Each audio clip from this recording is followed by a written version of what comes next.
नमस्कार. आपल्या घरातलं वॉशिंग मशीन, पाण्याचा पंप किंवा एअर कंडिशनर या सगळ्यांमध्ये एक गोष्ट कॉमन आहे, ती म्हणजे इलेक्ट्रिक मोटर. पण ही साधी दिसणारी मोटर चालते कशी?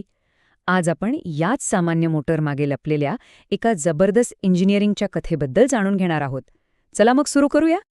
आता हे बघा, हे काही फक्त लाईन्स आणि सिम्बॉल्स असलेले एक टेक्निकल चित्र नाहीये. खरं तर ही एका मोठ्या समस्येवर मात करण्याची गोष्ट सांगते. हो, कॅपॅसिटर स्टार्ट मोटरचं सगळं रहस्य ना, ते याच आराखड्यात दडलेलं आहे. तर ह्या मोटरच्या कथेला समजून घेण्यासाठी आपल्याला आधी तिच्या मुख्य कलाकारांना भेटावं लागेल. हो, म्हणजे तिचे वेगवेगळे भाग. प्रत्येकाची एक खास भूमिका आहे आणि हे सगळे मिळून या मोटरला जिवंत करतात. तर आपला पहिला कलाकार आहे स्टेटर. नावाप्रमाणेच हा स्थिर म्हणजे स्टेशनरी असतो. समजा हा एक रंगमंच आहे ज्यावर मोटरचा सगळा खेळ चालतो.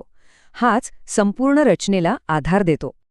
आणि आता वेळ आहे मुख्य हिरोला भेटण्याची. तो म्हणजे रोटर. हे आहे मोटरचं फिरणारं हृदय.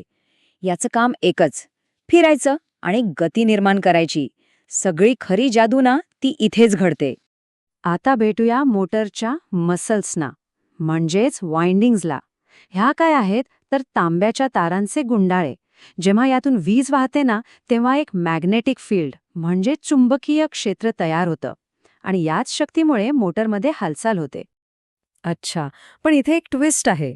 या मोटरमध्ये एक नाही तर दोन प्रकारच्या वाइंडिंग्ज असतात. एकाला आपण म्हणूया स्प्रिंटर. ही आहे स्टार्टिंग वाइंडिंग. तिचं काम काय तर सुरुवातीला एक जोरदार धक्का देणं.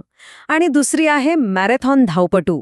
ही आहे मेन वाइंडिंग, जी मोटरला न थकता सतत फिरवत ठेवते. ओके, तर आता आपल्याला सगळे भाग माहीत झालेत. स्टेटर, रोटर, दोन प्रकारच्या वाइंडिंग्स. पण मग मूळ प्रश्न तसाच आहे की थांबलेल्या मोटरला फिरायला लावण्यासाठी हे सगळे एकत्र मिळून नेमकं करतात तरी काय? आणि इथेच सगळ्यात मोठं आव्हान आहे. अडचण अशी आहे की एक सिंगल फेज मोटरनं ती स्वतःहून फिरायला सुरुवातच करू शकत नाही. तिला जागेवरून हलवण्यासाठी एका बाहेरच्या धक्क्याची गरज असते. मग ह्यावर उपाय काय? तर उपाय आहे एक खास इग्निशन सिस्टम. ही सिस्टम कोण बनवतं? तर आपली स्टार्टिंग वाइंडिंग आणि तिचा एक खूप खास पार्टनर कॅपॅसिटर. हा कॅपॅसिटरच इथला खरा गेम चेंजर आहे. आता कॅपॅसिटर म्हणजे काय? सोप्या भाषेत सांगायचं तर समजा एक खूप जड चक्र आहे.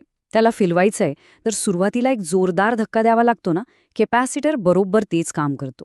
तो विजेला साठवून ठेवतो आणि मोटर सुरू होताच क्षणात ती सगळी ऊर्जा वापरून एक जबरदस्त किक देतो. ठीक आहे, तर आता बघूया. स्विच ऑन केल्यापासून नक्की काय काय घडतं?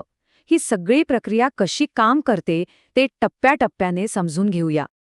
बघा, जसं आपण स्विच ऑन करतो तशी वीज दोन्ही वाइंडिंग्समध्ये जायला लागते. पण त्याच क्षणाला कॅपॅसिटर आपल्या स्टार्टिंग वाइंडिंगला ऊर्जेचा एक मोठा शॉक देतो. यामुळे होतं काय की एक शक्तिशाली फिरणारं चुंबकीय क्षेत्र तयार होतं आणि ते रोटरला अक्षरशः फिरायला भाग पाडतं आणि मग रोटर वेगाने फिरायला लागतो.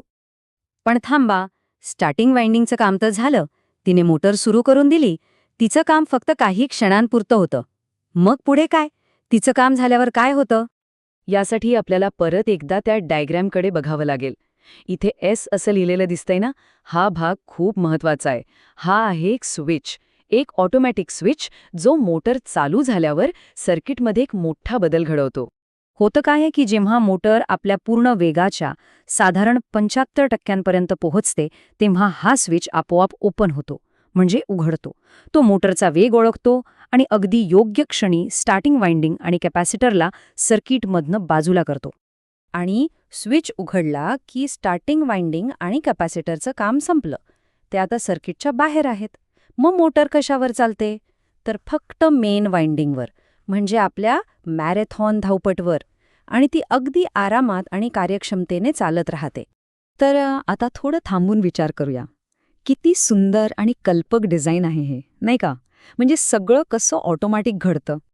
हे डिझाईन इतकं भारी का आहे? कारण सुरुवातीला मिळतो एक जोरदार धक्का आणि नंतर मोटर आरामात चालत राहते. सगळ्यात महत्त्वाचं म्हणजे ही सगळी प्रक्रिया ऑटोमॅटिक आहे. इंजिनिअरिंगमधल्या एका मोठ्या समस्येवर हा किती सोपा पण तितकाच प्रभावी आणि विश्वासार्ह उपाय आहे. आणि यावरून एक विचार खरंच मनात येतो की आपण रोज ज्या मशीन्स वापरतो त्या साध्या दिसणाऱ्या गोष्टींमध्ये अजून कितीतरी अशीच हुशारीची इंजिनिअरिंग लपलेली असेल नाही का? खरंच विचार करण्यासारखी गोष्ट आहे.